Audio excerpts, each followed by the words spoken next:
Ganjar siap? Untuk bangsa dan negara ini yang pasti kita tidak siap. Pada jam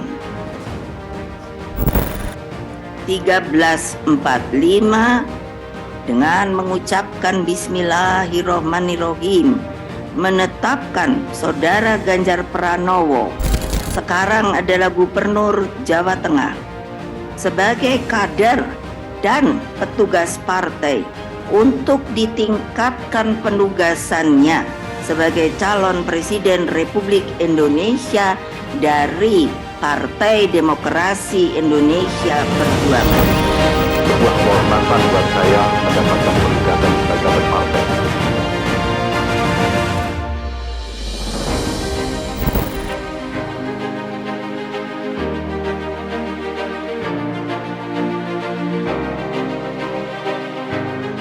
Jadi kapan dideklarasikan sebagai calon presiden? Ya, yang mendeklarasikan adalah partai-partai itu. Saya tidak tahu apakah partai cukup percaya dengan saya. Tapi Pak Ganjar siap? Pak Ganjar, selamat. Selamat Anda sudah mendapatkan tiket untuk nyapres. Terakhir 18 Oktober 2022 saya wawancarai Anda. Banyak sekali senior-senior, rekan-rekan jurnalis tuh langsung WA saya, kontak saya bilang, loh kok Pak Ganjar nyatakan siap nyapres, kok Christian nggak melanjutkan pertanyaan, kendaraan politiknya apa? Karena saya tahu waktu itu masih berproses, dan hari ini, tepatnya kemarin 21 April 2023, Ibu Megawati Soekarno Putri sudah mengumumkan Bapak sebagai bakal calon presiden dari PDIP. Bapak menggambarkan proses beberapa bulan, bahkan mungkin jauh sebelum saya wawancara ya, banyak sekali yang sudah bersuara, ayo Pak Ganjar nyapres dong. Elektabilitas nggak bohong, selalu mentereng di antara semua hasil survei. Pak Ganjar menggambarkan proses itu, Pak Ganjar tidak memberikan penjelasan, saya selalu tegak lurus dengan partai. Proses itu apa kepada publik? Bersabar, menanti momentum, atau ada nomenklatur lain menurut Pak Ganjar? Saya belajar bersabar dari seorang Megawati Soekarno Putri. Saya membaca sebuah perubahan akan terjadi kalau ada kesabaran revolusi. Ini saya ceritakan sebagai sebuah pembuka untuk mengatakan saya sangat paham partai ini. Sangat paham. Tahun 92 saya masih mahasiswa, saya sudah ikut kampanye PDI, belum Perjuangan. 99 kemudian PDI Perjuangan menang, mereka ada di parlemen, saya tidak ikut. Tapi pada saat menjelang 2004, saya ditugaskan oleh Ibu Mega, tentu oleh partai, untuk melahirkan Badan Diklat Pusat. Kemudian ditugaskan untuk melahirkan Badan Penanggulangan Bencana. Saya diminta membantu fungsional mengurus otonomi daerah. Dan pada saat yang sama, saya ditugaskan menjadi anggota DPR RI, dan kemudian berikutnya ditugaskan menjadi Gubernur Jawa Tengah. Ini proses yang cukup panjang, yang saya paham. Mbak, waktu saya menjadi anggota DPR RI, saya ditaruh di Komisi 4, dan saya bertanya, kenapa saya ditaruh di Komisi 4? Jawabannya, ya kamu di situ. Lalu saya berpikir, apakah karena saya tidak pernah mencantumkan gelar? Apakah kemudian data atau CV saya tidak terlalu lengkap? Maka pada saat itu, ini menjadi blessing buat saya, karena kemudian disitulah saya paham petani, saya paham nelayan, saya paham kehutanan, saya paham apa lingkungan yang ada di situ. Nah, dari situlah sebenarnya sebuah proses yang sangat panjang ini akan selalu ada ujungnya. Dan tentu ada ujian-ujian yang ada di tengahnya. Apakah saya kemudian cukup lulus untuk menghadapi ujian itu? Sehingga Mbak, saya tahu kok Ibu itu. Ibu itu insting politiknya kapan akan keluar, itu pasti akan disiapkan. Jadi Pak Ganjar merasa dideklarasikan sebagai capres PDIP at the right moment? Ya, Di momen yang tepat? sangat tepat.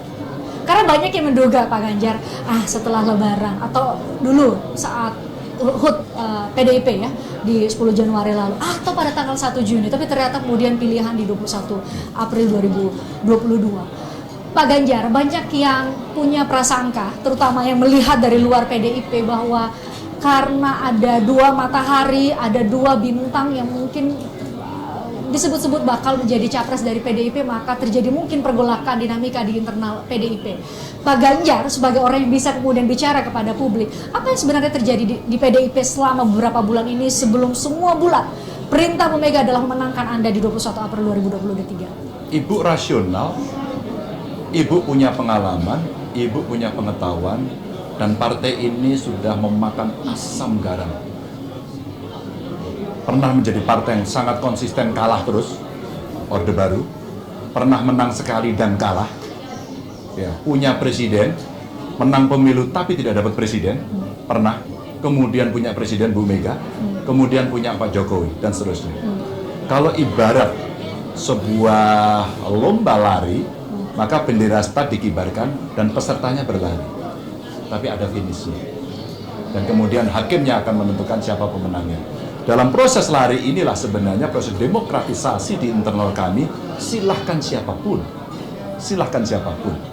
Kami tidak memungkiri kok. Mbak Puan dipersiapkan, Mbak Puan kemudian digembleng, digojlok ya.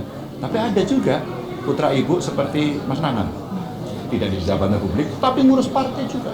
Sama, semua dikasih. Atau barangkali nama-nama lain yang pernah disebut di dalam survei. Ya, ada Mbak Risma, di luar Mbak Puan, ada Ahok waktu itu, atau ada saya. Ya. Dan itu dibiarkan saja kemudian ini berjalan sampai pada akhirnya diputuskan. Silahkan dengan segala dinamikanya, kamu semacam berkompetisi, pada saatnya saya akan putuskan. Sehingga ini sebenarnya proses demokratisasi internal yang sangat biasa dengan kemampuan ibu. Dan saya kira waktu ibu kemarin ingin memutuskan itu bukan tiba-tiba. Istilah Jawanya itu tidak betunduk, tidak tiba-tiba. Tapi ibu punya data, ibu sangat membaca data, ibu mengikuti perkembangan, ibu berkontemplasi yang menurut saya tidak ringan. Dan hakul yakin ibu berdialog dengan banyak orang. Dan saya hakul yakin ibu juga berdialog dengan Pak Jokowi pada soal itu, karena Pak Jokowi juga kader yang sedang memimpin Republik ini. Sehingga banyak tiktokan yang kemudian ibu lakukan sehingga sampai pada keputusan itu. Sehingga proses internal itulah berjalan sampai tanggal 21 kemarin. Lebaran yang diikuti oleh saudara kita Muhammadiyah, menjelang lebaran yang ditentukan oleh pemerintah, tanggalnya 21 April, hari Kartini, diumumkan oleh seorang perempuan, ketua umum partai yang paham betul soal isu perempuan, ya. Terus kemudian harinya Jumat. Apakah ini otak-atik gato atau tidak, tapi insya Allah semuanya hari baik ini. Pak Ganjar, Anda mungkin menjadi sedikit politisi yang kemudian mencapai puncak tidak hanya di internal partai, tapi mungkin kalau Tuhan memberikan Anda kesempatan, amanah sebagai presiden, Anda mungkin adalah juga kader yang mengikuti satu tapak demi tapak tugas-tugas di internal partai dan kemudian bisa mendapat kepercayaan itu. Bagaimana Anda menggambarkan kepada semua yang di luar sana yang mungkin sudah antipati dengan partai? Kenapa harus ikut proses di partai? Waktu saya ngambil sekolah politik, waktu itu S2 di UI, saya dengarkan betul. Profesor saya mengajarkan, there are democracy without political party. Nah, kalau mau demokrasi ada partai politik. Bahwa partai politik kemudian berkembang dengan segala dinamikanya, mungkin orang muak, marah, kritik, dan sebagainya. Tapi itulah wadahnya. Maka saya beruntung, Mbak, ada loh penugasan saya waktu menjadi anggota DPR, menjadi ketua pansus undang-undang partai politik. Dan pada saat itu ada fungsi agregasi politik, sumber rekrutmen kader. Maka pada tingkat sumber rekrutmen kader, Bu Mega itu punya kesadaran hebat, Mbak. Kok pada saat saya menang di tahun 99 itu, banyak yang kena persoalan. Masih ada yang tidak bisa membedakan mana interupsi, mana instruksi. Banyak yang kemudian belum memahami dalam konteks parliamentarian, itu bagaimana yang oversight, pengawasan, bagaimana hak budget mesti dilakukan, atau politik legislasi yang mesti didorong. Maka ini realitas. Apa Mbak perintah Ibu? Bikin diklat partai. Bikin diklat partai. Dan saya terlibat di situ.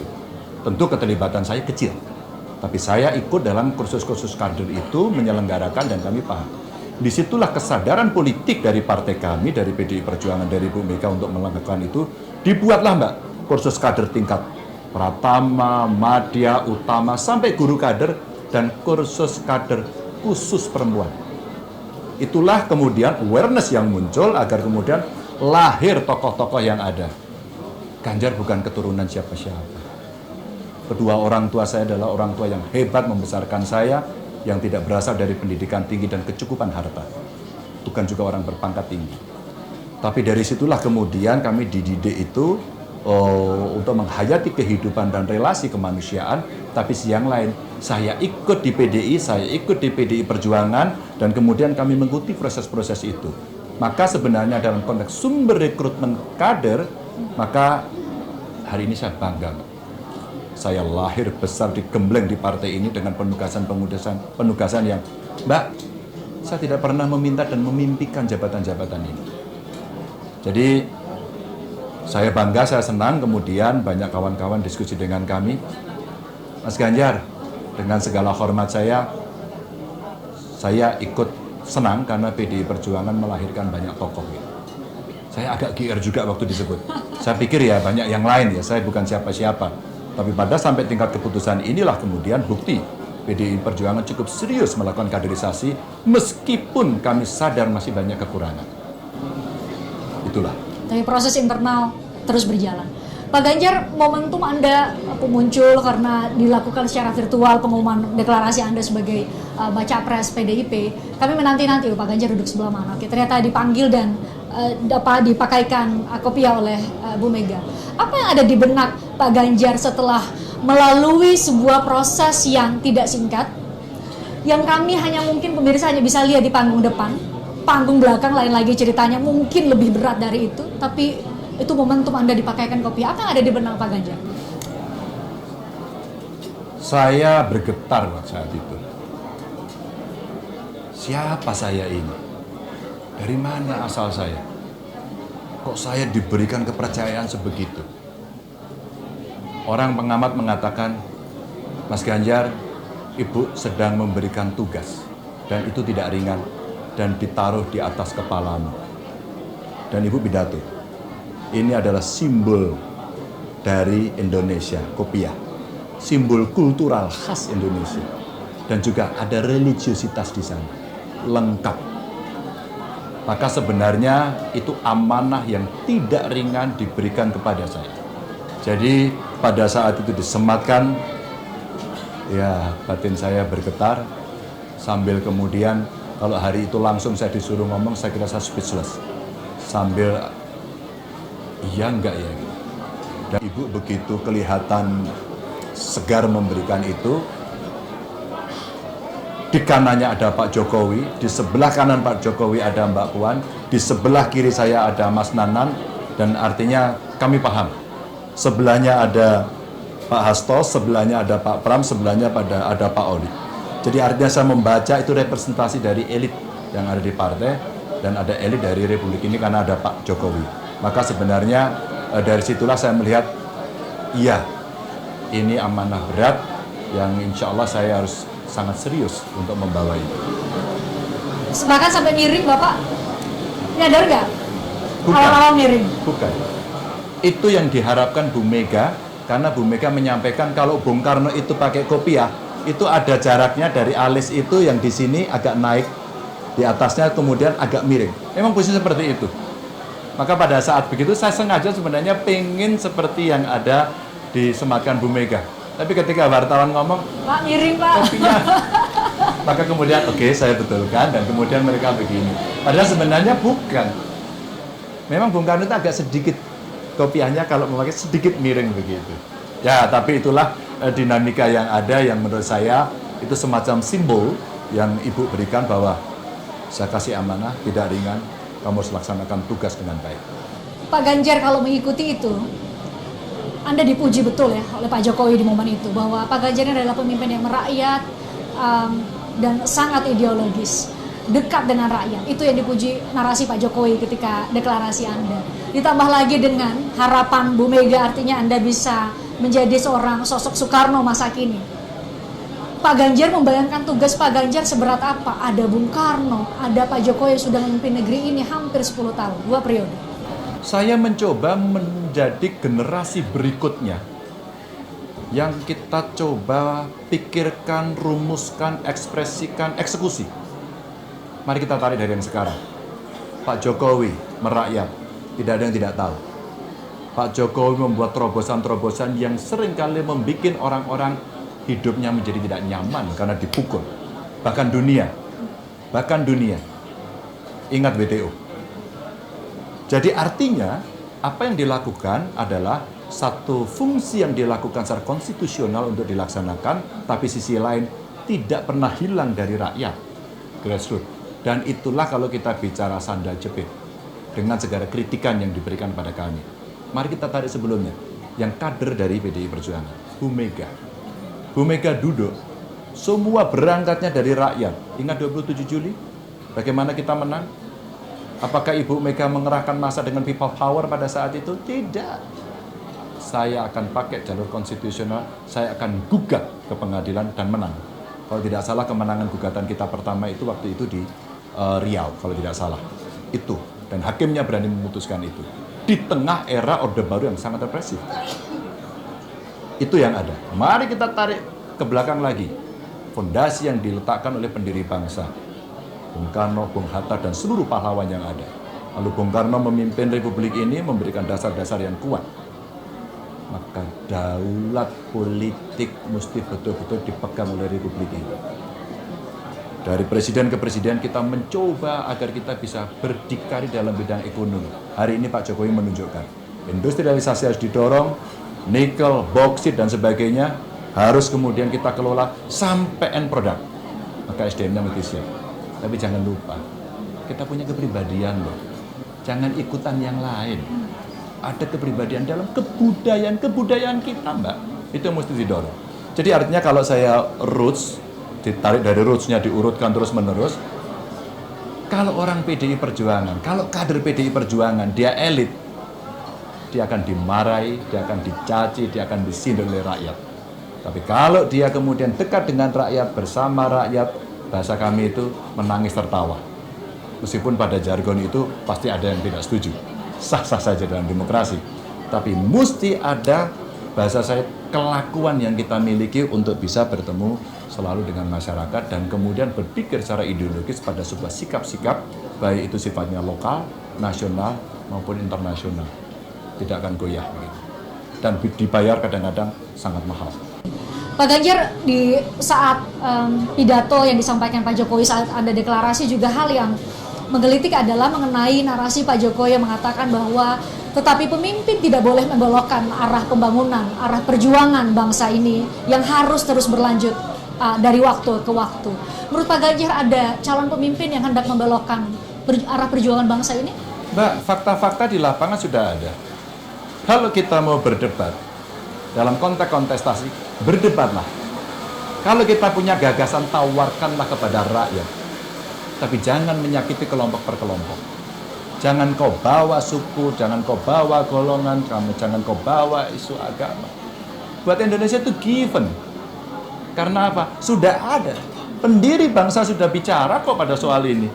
Kita itu terlahir dari ribuan pulau, suku, agama, golongan, dan menyatukan di 28 Oktober sebagai bangsa, berbahasa, bertanah air Indonesia. Given, Mbak.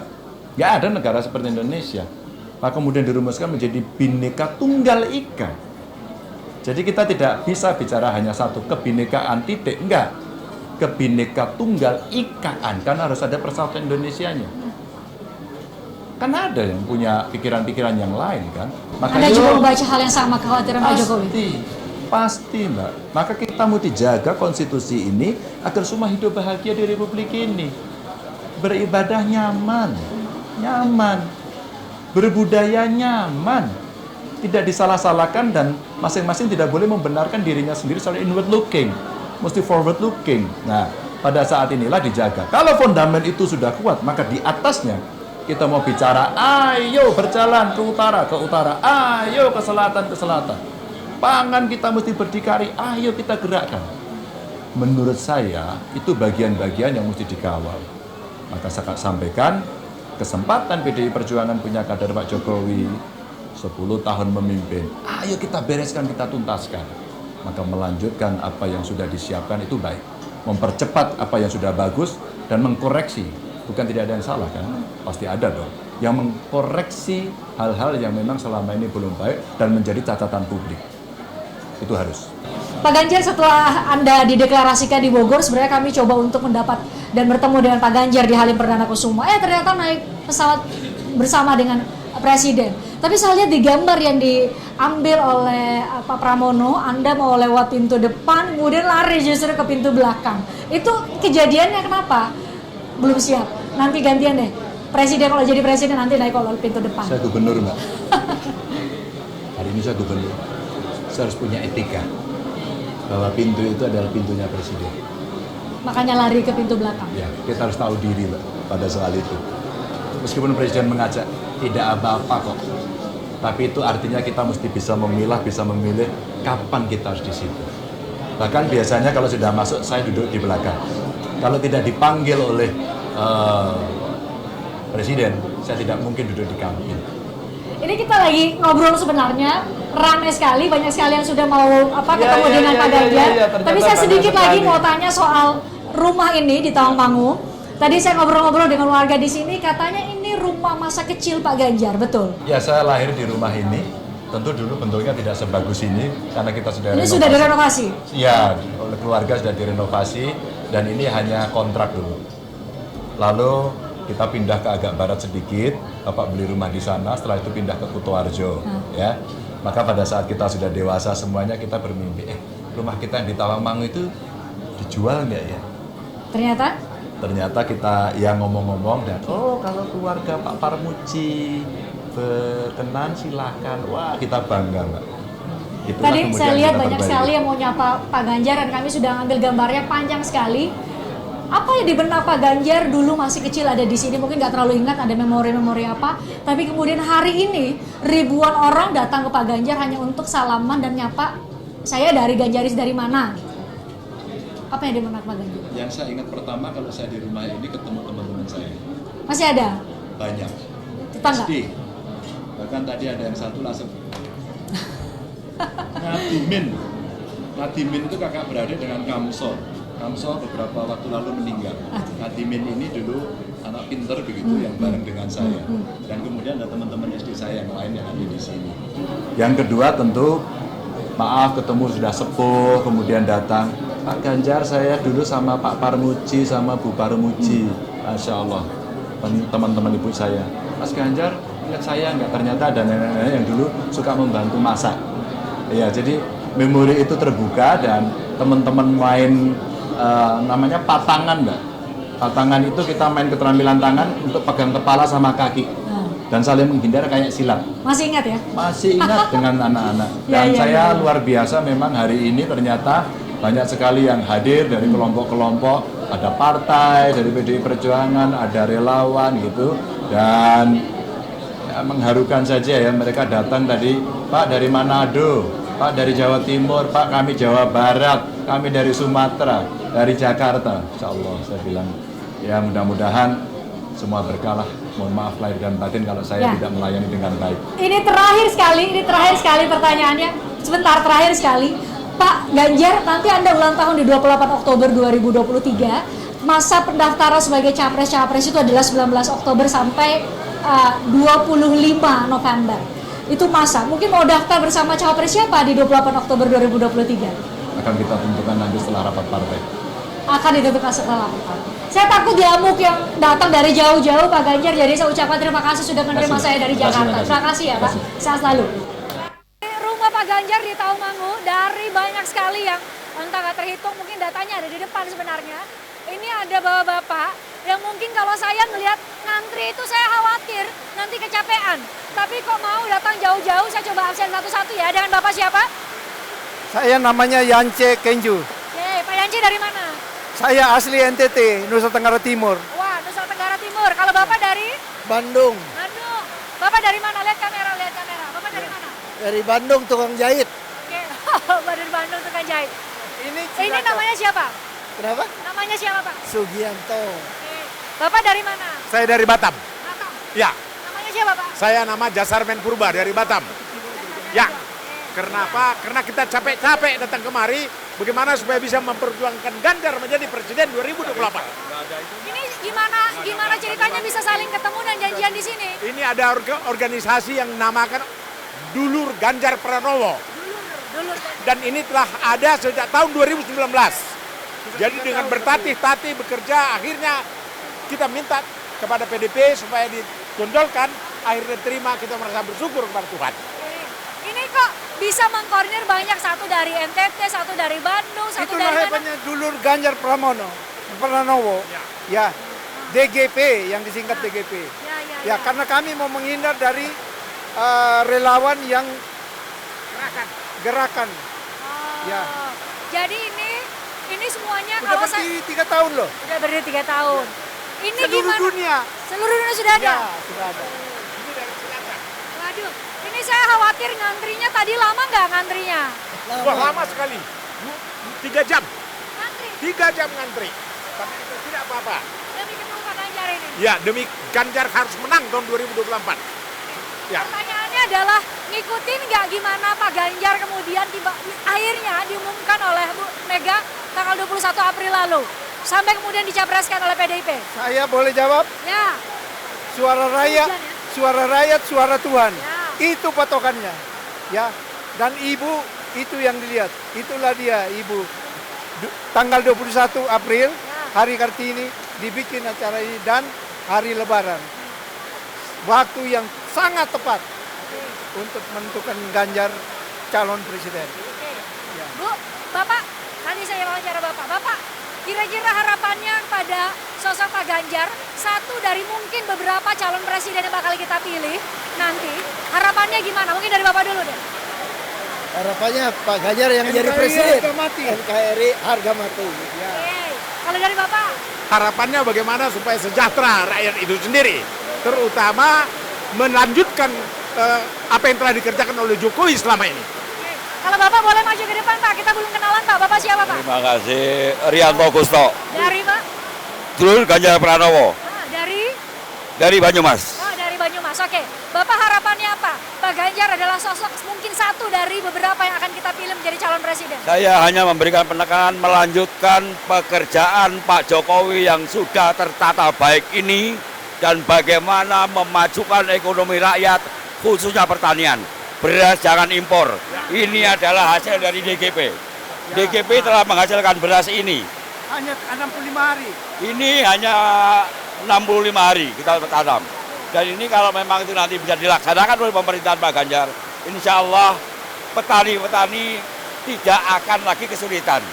Dalam arti gini, biaya pertanian itu kan sangat mahal.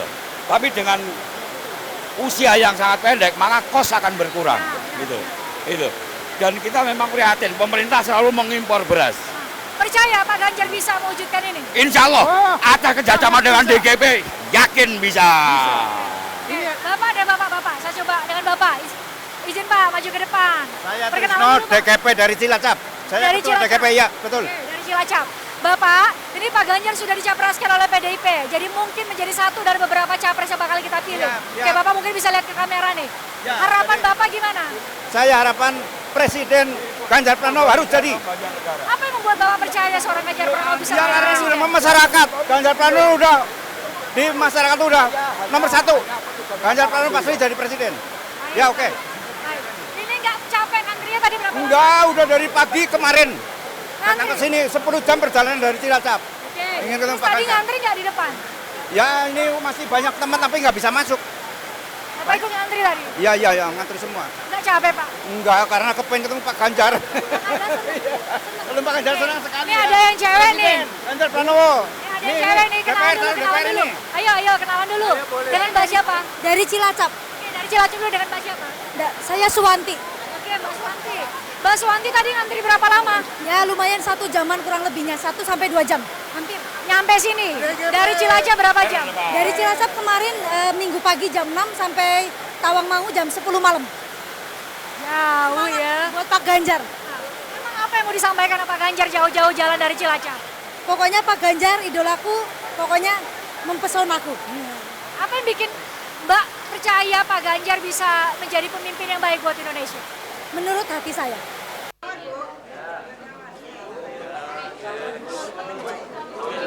Jauh-jauh dari Jakarta.